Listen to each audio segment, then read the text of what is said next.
Olá, meus alunos do MBA Gestão Estratégica de Negócios Unify. Eu estou aqui de boné hoje, mas eu já vou tirar o bonezinho em respeito a vocês e em homenagem a vocês, porque para vocês eu tiro meu chapéu, ok? Como é que ficou meu cabelo? Ah, tá bom. Então vamos lá. Deixando de brincadeira, só para descontrair um bocadinho, nós vamos hoje estudar uma nova fase do nosso curso Gestão e Liderança de Pessoas. Nós vamos entrar um pouquinho em administração, em gestão mais técnica de pessoas, em comando de pessoas. Vamos falar um pouquinho de poder e autoridade, ok? Então aproveitem bastante a videoaula de hoje. Então, muito bem.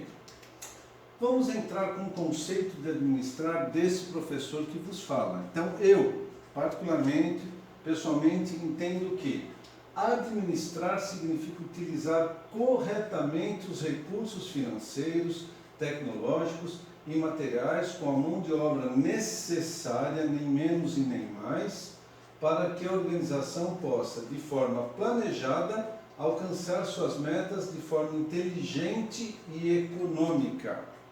A maioria dos conceitos de administração que vocês vão encontrar nos livros de Teoria Geral da Administração, nos livros de gestão, de liderança, eles falam que administrar significa usar corretamente os recursos de uma empresa. A maioria, eu já li praticamente todos, porque eu sou administrador de empresa. Mas eu sempre falo com o uso dos recursos humanos necessários, nem menos nem mais, nem faltando pessoas, nem sobrando pessoas, mas de forma inteligente, o uso dos recursos de forma inteligente. Então vamos ver melhor como fica.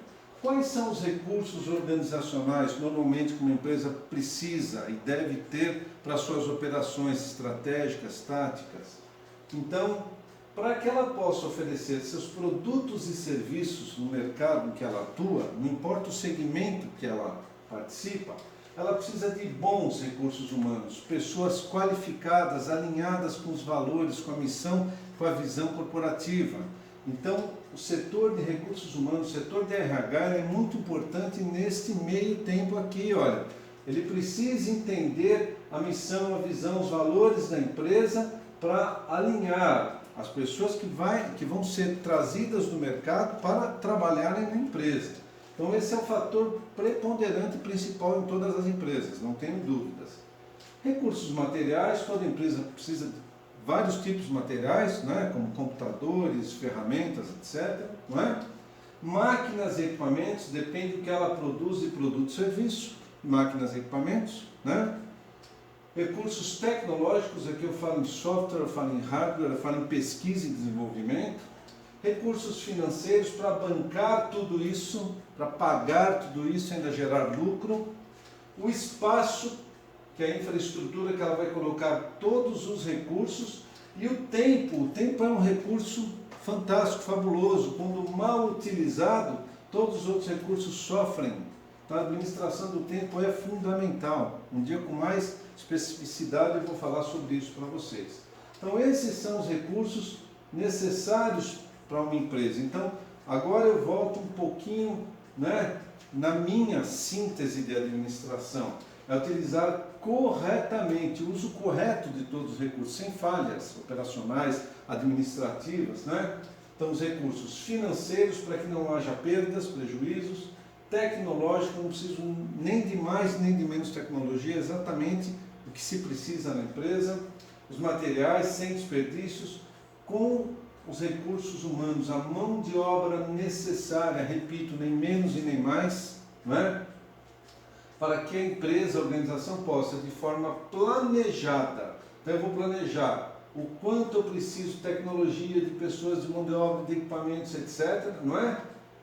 E alcançar as minhas metas de forma inteligente e econômica. Perceberam quando eu falei do uso inteligente dos recursos? Se eu tenho pessoas bem formadas, bem informadas, vão usar tecnicamente muito bem os recursos materiais, as suas máquinas e equipamentos, vão aprender, a empresa vai proporcionar que as pessoas aprendam a usar a tecnologia que ela investe para as pessoas, para uso, para transformar com máquinas e equipamentos os recursos materiais, as matérias-primas em produtos e serviços, para poder pagar tudo isso muito bem, fazer uma boa gestão econômica e financeira, usando o espaço também, nem mais, nem menos, nem menor espaço, e no tempo adequado. Então isso é usar os recursos de forma econômica e inteligente. Bom, quando a gente fala em gerenciamento, tem um livro que eu gosto muito do professor Reinaldo Oliveira Silva, Teorias da Administração, da Pioneira. Ele define lá 5 funções importantes da administração, a visão de um brasileiro, né? Mas ele foi influenciado por outra pessoa que eu vou falar daqui a pouquinho. Então ele fala que há 5 funções para uma boa gestão, para um bom gerenciamento. Então é previsão, organização, comando, aqui entra a liderança, não é? Coordenação, aqui entra também a liderança, e o controle. Eu não vou ler esse texto, mas eu vou para um resumo desse texto, que aqui a gente fala assim, quando eu falo em previsão, eu preciso tentar, planejamento não é para o presente nem para o passado. Quando uma empresa planeja, quando as pessoas planejam, elas pensam no futuro de curto, médio e longo prazo. Então eu preciso avaliar o futuro por meio de um plano e fazer provisões, provisionamento, quanto que eu preciso de matéria-prima, de pessoas, de recursos financeiros para imediato, para médio e longo prazo, quantos pedidos, quantos serviços entraram de mão de obra na minha empresa, o que eu tenho que entregar para meus clientes. Então eu preciso fazer uma avaliação em futuro muito próximo, curto, médio e longo prazo, para provisionar, comprar as matérias-primas necessárias, os recursos necessários, contratar as pessoas ou que vão ficar comigo na empresa, ou prestadoras de serviço, não é? Para serem utilizados. Então é previsão, eu preciso prever o que eu vendi, o que eu preciso para atender essas vendas e o que eu posso vender ainda em curto, médio e longo prazo. De produtos, bens materiais, bens físicos ou serviços, não é? Eu preciso organizar, então dentro da minha empresa eu preciso agir de forma orgânica, eu preciso organizar para mobilizar os recursos. Quem faz o quê, quem manda em quem decide o quê, quem usa que tecnologia, quem usa qual equipamento e quem participa de cada etapa de um processo produtivo, de um produto ou de um serviço. Então a mobilização dos recursos, é de mobilizar as pessoas para que um plano seja transformado em ação, ou seja, um plano de planejamento saia do papel e se transforme em fato, em ação, não é? E contribua para a criação de estruturas administrativas e operacionais. Então, ó, eu vou prever o que eu preciso, sabendo o mercado que eu atuo, e vou organizar os meus recursos distribuindo tarefas e responsabilidades. Agora, a função comando, que o Reinaldo fala, é estabelecer orientações e diretrizes. Eu preciso orientar como usar, dar diretrizes para as pessoas. Percebe? Então, olha, estabelecer orientações e diretrizes para que as pessoas possam ser dirigidas, gerenciadas em suas atividades. Isso sim é comandar, não é só mandar. É mandar junto. Depois vem coordenação, o ato, a ação de coordenar as pessoas. Se eu já estou dirigindo-as, eu preciso coordenar os trabalhos integrados, a integração dos departamentos, das pessoas, as pessoas entre elas, no seu departamento e entre departamentos. Eu preciso coordenar a empresa como um todo, não é? Então, olha, a função de coordenação, essa ação, permite que se obtenha harmonia e unificação de procedimentos e esforços no ambiente de trabalho. Não é cada um fazer o que quer, da forma que quer. Percebem isso? E por fim, a função controle é uma função equiparativa, é comparar os resultados alcançados e os planos idealizados. Então, o que eu previ, a forma que eu organizei, da forma que eu comandei e coordenei pessoas, quando eu comparo os resultados que eu alcancei, a minha gestão foi boa ou eu preciso de ações corretivas? Percebem isso? Então, olha que interessante quando eu falo em gestão. Quem faz gestão, faz previsão, organiza os trabalhos, organiza os materiais, comanda e coordena as pessoas e controla, comparando a necessidade que eu preciso alcançar ao que eu estou alcançando. Muito bem. Mas o professor Reinaldo Oliveira, ele foi influenciado certamente por Jules Henri Fayol. Vamos lembrar um pouquinho, quem estudou administração, quem não estudou vai ver agora. Então, Henri Fayol, ele falava lá na década de 10, 1911, 12, 13, 14, ele falava que existem funções de administração que, na verdade, o professor Reinaldo, na sua obra, ele cita essas funções, não é? Mas ele coloca lá previsão. Jules Henri Fayol fala em planejamento. Olha que interessante. Planejar, organizar, dirigir, coordenar e controlar pessoas. E quando ele fala em planejar, ele fala em traçar planos, estabelecer metas, o que eu preciso alcançar e encontrar os melhores caminhos dentro do meu planejamento. Então, planejamento é um conjunto de planos que me levam a atingir meus objetivos, minhas metas. Mas eu já sei o caminho que eu tenho que seguir. Agora, como seguir o caminho? É a fase de organização. Quem faz o que na empresa? Quem manda em quem? Quem comanda? Não é? Quem estabelece as tarefas? Que é o nível gerencial. São as pessoas que têm cargo de liderança. Não é? E elas também, as pessoas que organizam quem faz o quê, na sua distribuição de tarefas e recursos, esses gestores, eles dirigem as pessoas, eles comandam, orientam e lideram essas pessoas. Para quê? Para que elas sigam o que foi planejado. Isso é um ciclo, olhem as setas, não é? Quando eu organizo o que vai ser feito e dirijo as pessoas, eu preciso então agora coordenar os trabalhos delas. Uma coisa é dirigir uma pessoa, outra coisa é dirigir essa pessoa na sua equipe de trabalho e também dirigir esta equipe com outras equipes em uma organização. Então a coordenação, ela conduz as ações planejadas e organizadas, ela adequa os trabalhos aos resultados. Então a forma de fazer um meio para os fins, para os resultados são necessários, né? Para serem alcançados. E como que eu vou medir se tudo isso, se cada uma dessas funções está caminhando bem? Com uma função chamada controle, controlar, que eu vou comparar a realidade com os planos, ou seja, a realidade que está acontecendo no dia a dia de trabalho com o que foi planejado inicialmente. Se tudo estiver correndo bem no andamento dos trabalhos, eu não preciso corrigir nada e nem ninguém. Mas se alguma coisa estiver errada em alguma das etapas, eu preciso estabelecer correções imediatas. Então, as funções de Henri Fayol são muito inteligentes e elas me lembram, não é? Tudo que nós falamos agora, numa produção muito mais à frente do que Fayol, de gestão, de gerenciamento organizacional.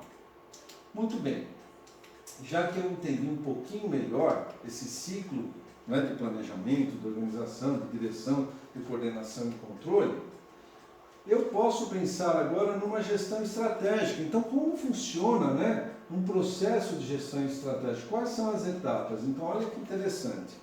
Eu, gestor de uma empresa, imagine que eu sou dono de uma pequena, média ou grande empresa, eu tenho que ter uma visão interna e uma visão externa, uma visão de dentro para fora da empresa, uma visão de fora para dentro da empresa, mas não sozinho, os meus gerentes precisam me ajudar nisso. Então eu preciso sempre fazer uma análise de mercado, macroambiental, qual é o meu negócio, quem são os meus concorrentes, né? Qual a visão e a missão da minha empresa, onde eu quero chegar, como a minha empresa é conduzida, né? Que competências eu tenho dentro da minha empresa, as pessoas são as competências distintivas, ou seja, as pessoas, as máquinas, os equipamentos, o meu processo de produção, eles me dão competitividade perante a minha concorrência no mercado. Eu preciso disso, porque sabendo de tudo isso, eu posso formular e implementar estratégias. As estratégias são planos de ação para ser competitivo, para levar meus produtos e serviços para o mercado. Eu preciso fazer a análise do ambiente competitivo e dos tipos de relacionamentos. Então, internamente e externamente, como nós nos relacionamos na nossa empresa e como isso permite influenciar, né, construir a relação da minha empresa com o mercado, com os meus clientes, futuros clientes e em respeito aos meus concorrentes também, porque eu posso aprender com a minha concorrência, não é? Então, quais são os valores e as políticas de gestão da minha empresa? Como nós trabalhamos? Por que nós trabalhamos? Com qual ou quais determinações e com qual motivação nós trabalhamos para que o nosso negócio prospere, que a nossa missão seja cumprida e a nossa visão nos leve a um crescimento organizacional, né, orgânico exatamente. E eu preciso sim da análise do ambiente externo, porque é a análise do ambiente externo que vai mostrar se eu estou no caminho certo, se as minhas políticas administrativas, políticas de vendas, políticas de marketing, né, minha comunicação com o mercado, elas são assertivas, não é? Então, eu formulo as estratégias, elaboro planos de ação para que estrategicamente eu consiga alcançar os resultados e faço o orçamento de quanto tudo isso vai me custar. Então, depois que eu faço tudo isso nessas etapas, eu avalio, controlo o gerenciamento e a responsabilidade, ou seja, A minha forma de gestão estratégica, ela está coerente com o mercado que eu atuo, com as pessoas que eu tenho, com a tecnologia que eu tenho? Tudo está sendo bem dirigido, direcionado, estrategicamente coordenado? Estou alcançando resultados? Quanto que custa tudo isso? Eu empato, eu tenho lucro ou eu tenho prejuízo? Então, fazer uma gestão estratégica é fazer gestão de conhecimento, é fazer gestão de pessoas, do melhor uso dos recursos, como eu falei no comecinho desta videoaula. Percebem isso, gente? Então, estudar, não é? Tudo isso é importante, por quê? Porque eu consigo pensar estrategicamente. Entendam uma coisa, gravem isso que eu vou falar. Eu só posso agir estrategicamente se eu pensar estrategicamente. O que me faz pensar estrategicamente? A minha formação, a minha informação, a minha visão do mercado, a minha visão interna da empresa é fazer com que as pessoas se unam para atingir as metas e objetivos. Então, se eu pensar estrategicamente, as coisas fluem.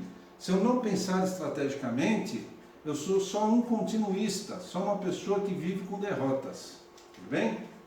Mas agora vamos estudar só um pouquinho sobre poder e autoridade. Eu já em uma aula falei para vocês que eu particularmente ensino pessoas, já ensinei muitos gestores, empresários, ensino os meus alunos a usar o poder no sentido de verbo. Eu posso, ou seja, o que eu posso fazer para ajudar, para contribuir para desenvolvimento de pessoas, para crescimento das pessoas, crescimento organizacional, né? Crescimento da empresa. Então, quando eu falo em poder, é ter condição de, é ter domínio sobre algo que eu faço, é ter autorização para mandar em pessoas. Isso é conferido a mim, não é? É ter influência, força, liderar. Lembra que eu falei que é influenciar? Essa influência me compete uma força, as pessoas caminham para onde eu consigo direcioná-las, dirigi-las.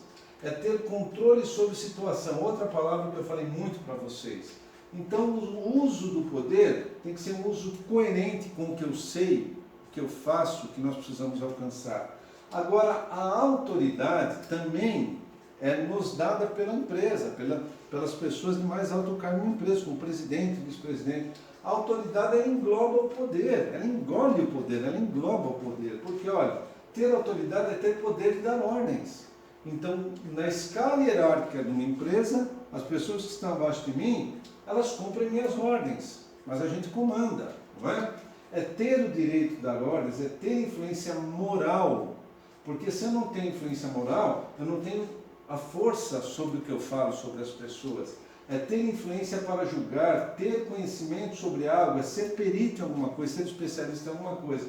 Então, olha que há uma linha muito tênue que separa o poder da autoridade. Eu só terei autoridade quando me concederem poder e eu souber usar o poder. Então, eu volto um pouquinho aqui para analisar o ambiente externo e externo da empresa, para gerar valores e políticas administrativas e operacionais. O poder e a autoridade me ajudam. O poder de ouvir as pessoas, o poder de trabalhar junto com as pessoas, e ter a autoridade de decidir sozinho, junto com as pessoas, quais são os melhores caminhos para a empresa. Percebem isso, gente? Por isso que eu estou falando um pouquinho de poder e autoridade. Por isso que não basta ter tempo de empresa e formação para ser um bom gestor, um bom líder. Muito mais do que isso nós estudamos. Eu preciso influenciar, ouvir, falar, né? Obter certezas, aumentar as minhas assertividades. Muito bem. Por que tudo isso? Porque toda empresa tem metas em um processo de liderança, um processo produtivo. E olha como as metas são diferentes, não é? Quando eu falo em metas, eu não posso simplificar num vocábulo só, numa palavra só, numa visão só. São as metas da empresa como sistema, onde ela quer chegar, que mercados ela atende, como ela quer competir. São as metas de um grupo, inclusive o líder está aqui no grupo. Quais as metas do grupo somadas levam a empresa, como sistema, a atingir suas metas empresariais, organizacionais. As metas pessoais dos seguidores aqui sem líder. Então, quais são as metas que cada um tem que alcançar no seu trabalho? Olha a importância do gestor. E as metas pessoais do líder. Eu líder, estou aqui junto. Se eu sou um líder autocrata, como nós estudamos, eu teria dificuldade de fazer com que essas metas sejam alcançadas, porque eu imponho a gestão. eu forço o trabalho. Nós estudamos que um líder situacional, líder democrático, um líder transformacional, ele vai conjugar melhor todas essas metas e a empresa, como sistema, vai vencer, vai ser competitiva. Olha a importância da gestão da liderança, da administração e gerenciamento, né, dos recursos da empresa, para que as metas de uma empresa sejam alcançadas. Por quê? As metas organizacionais, elas englobam todas as outras metas. Essas metas estão aqui dentro, e aqui é a subdivisão das metas. Então, eu, líder, tenho uma meta de liderança para alcançar. Eu não vou conseguir sozinho, eu preciso das pessoas que são os meus indivíduos, meus liderados. Então, eu com os meus liderados formamos uma equipe, um grupo de pessoas trabalhando para alcançar as metas sistêmicas da empresa. É exatamente isso. Discutiremos melhor e mais profundamente sobre esses assuntos na nossa aula. Muito obrigado, bons estudos.